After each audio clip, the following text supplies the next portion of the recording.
ang larawan sa baba. Larawan ay larawan A. Ano ang ginagawa ng batang nasa larawan? Sige, Krishna. Tama. Tama ba ang ginagawa ng bata sa larawan A at larawan B? Ang nasa larawan A po ay mali. Ang nasa larawan B Very good. Sa iyong palagay, ano-ano ang maaaring maging dulot ng umunang sipon sa ibang tao? Alex. Maaaring magdulot ito ng malalang sakit. Very good. Okay, class. Handa na ba kayong makinig at matuto? Opo. Ang nakakahawang sakit ay maaaring maipasa ng isang tao sa ibang tao. Ipinapakita ng daloy ng impeksyon ang mga sangkap sa pagdaloy ng karamdaman o impeksyon.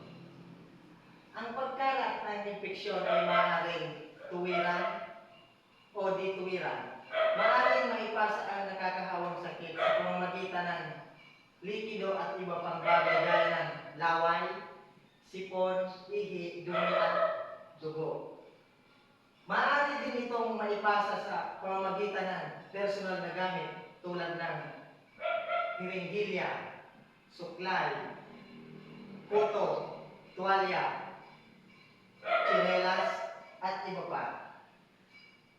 Napapasok nito ang katawan ng tao sa pamamagitan ng paglalanghap sa balat, sa sugat, at pakikipagtalo. Ang nasa larawang ito ay chain of infection, disease, vector, portal of entry, means of transmission, environment, and host. Ang kadena ng infeksyon. Christian, maaari ba kung ikaw ang bumasa? A.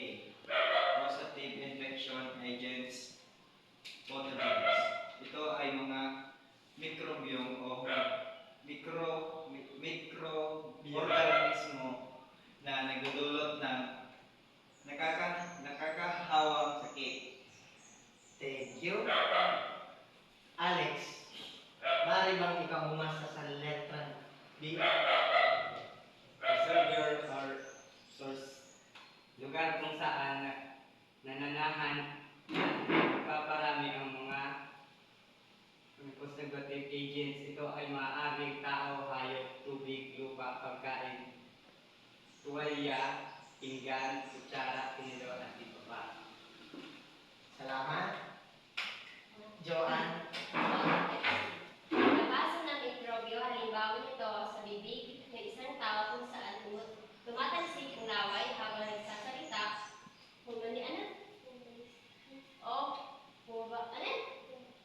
bumabahi, o umuubo ng sipon, dumi at dugo, halimbawa. bawa rin. Christian, D. Mode of transmission.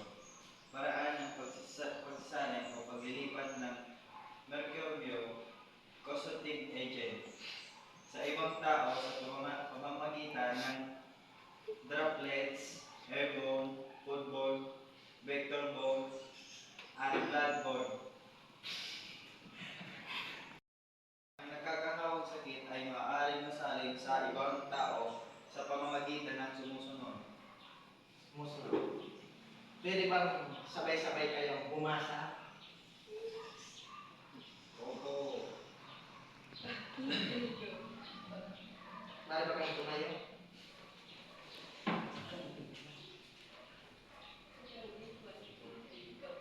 Pagkagat sa pagkain ng nagiti o pagsalo sa kanyang pagkain. Bahing, Kahit tubig at lupa. dugo, laway, dumi at ihi. Hawak ng iibo sa pagkain ng tao ay bagay sa kawan. Mode of entry. Daanan ng mikrobyo at katawan ng tao. Maaaring ito ay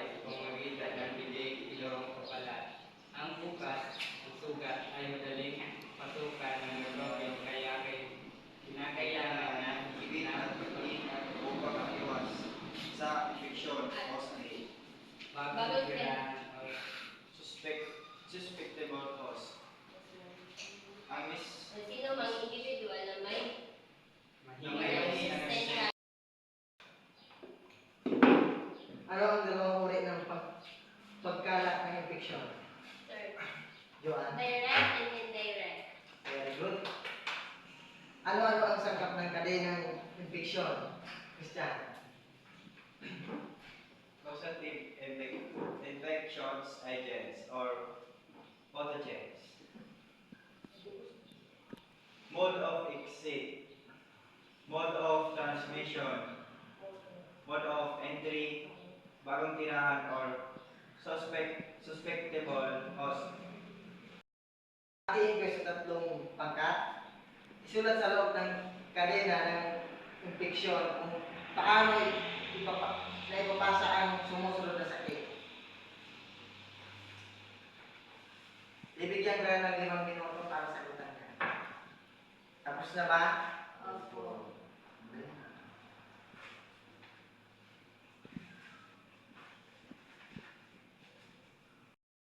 Gawain.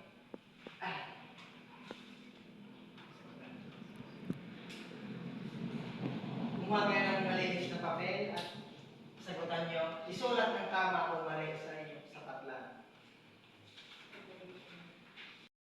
Tapos na ba ang lahat? Opo. Opo. Tama o mali? Opo. Ugaliin ang magpapakuna. Tama. Umiwas sa taong may sipon o ubo. Tama. Hintayin lumubha ang sintomas. Tama. Mali.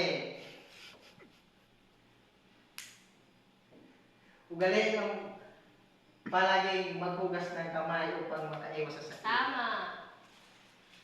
Gumagamit ng guwantes ang mga dentista upang makaiwas sa sakit mula sa kanilang Tama. pasyente. Tama. Para sa inyong takdang aralin, paano mo mapapanatiling mabuti ang iyong kalusugan upang makaiwas sa nakakahawang sakit? Susunod sa ating klase. Okay, class, goodbye. Bye, Bye, sir. sir. Bye.